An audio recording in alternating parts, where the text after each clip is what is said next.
They thought Grandma was weak, like I was just a fragile old woman they could push around and forget.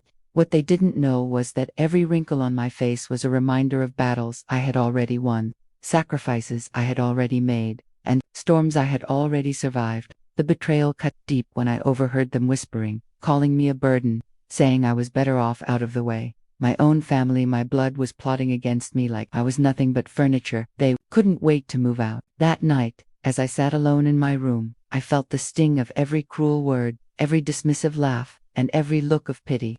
They thought my silence meant surrender, but they were wrong. Very wrong. I knew then and there that I wasn't going to be tossed aside like yesterday's trash. I had a plan, and when it was finished, they'd never forget the day they underestimated Grandma. Let me tell you how it all started. The days that followed only made their betrayal more obvious. My daughter-in-law started making little comments about how expensive the groceries were, glaring at me like every bite I took was draining her wallet. My son, once my pride and joy, barely looked at me anymore. He just nodded while scrolling on his phone, pretending not to hear when she suggested putting me in a home. Each word hit me harder than a slap. I wasn't sick, I wasn't helpless, I just needed a little respect. But instead, they treated me like dead weight.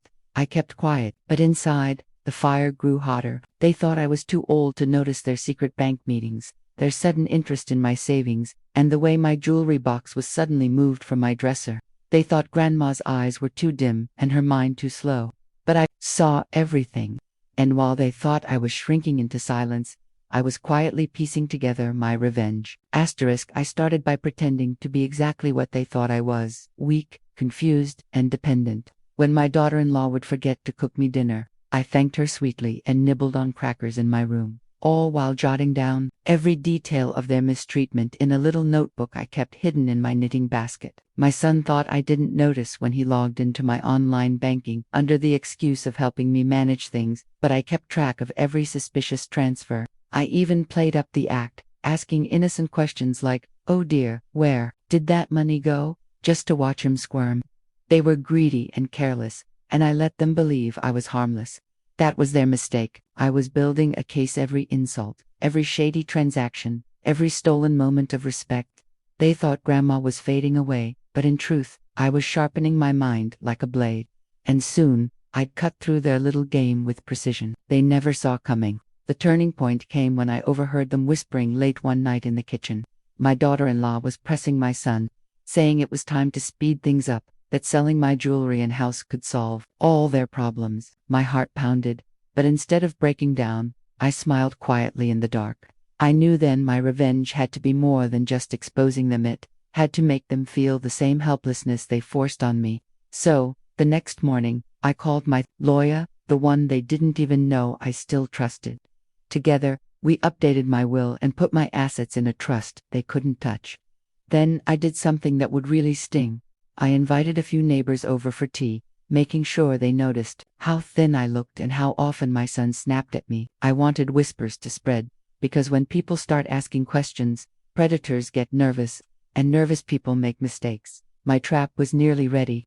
The whispers worked faster than I expected. Within a week, a neighbor casually asked my son in front of others if I was doing okay, mentioning they saw me looking frail. He laughed it off, but I could see the flicker of panic in his eyes. My daughter-in-law grew jumpy too, double-checking the locks and hiding documents she thought I hadn't seen. What they didn't realize was that every suspicious move only fed the picture I was building. I began documenting everything: his insults, her scheming, the money that suddenly went missing from my purse. Then I made a quiet call to Adult Protective Services, not as a victim, but as a storyteller, giving them enough threads to weave the net around my son and his wife. By the time officials paid a surprise visit, I was ready with proof, photographs, and receipts. Watching my son stammer through their questions was like watching a tower I built from their own lies finally start to crumble. They tried to play it cool after the officials left, but their nerves betrayed them. My son paced the living room like a caged animal, muttering about nosy neighbors and people out to get him. My daughter-in-law snapped at him, her voice sharp with fear.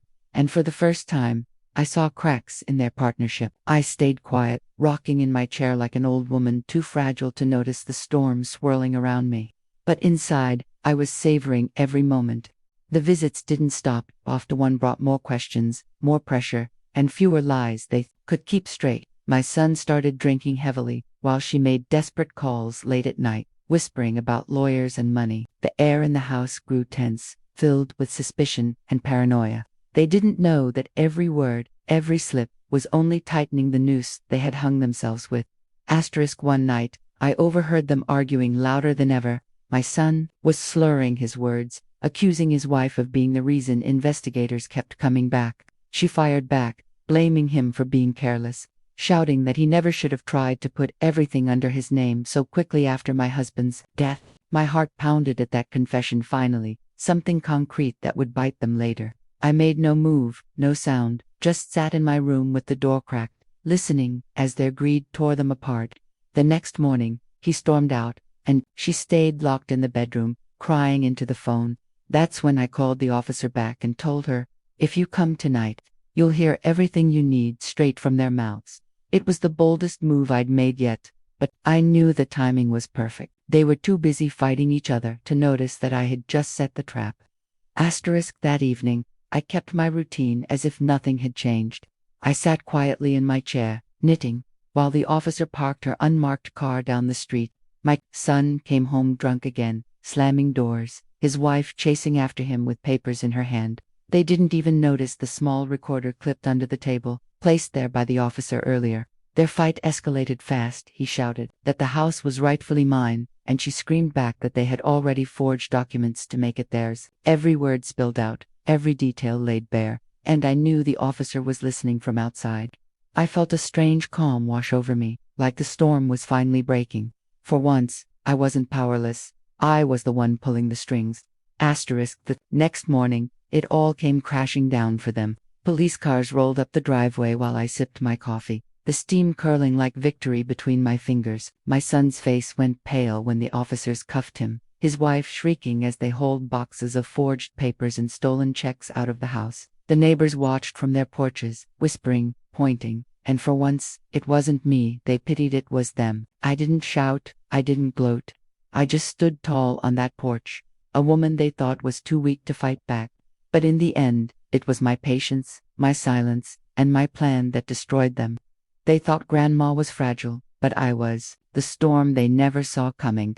In a small village, a cat named Whiskers discovered a magic fish in a pond. The fish promised 3 wishes in exchange for its freedom.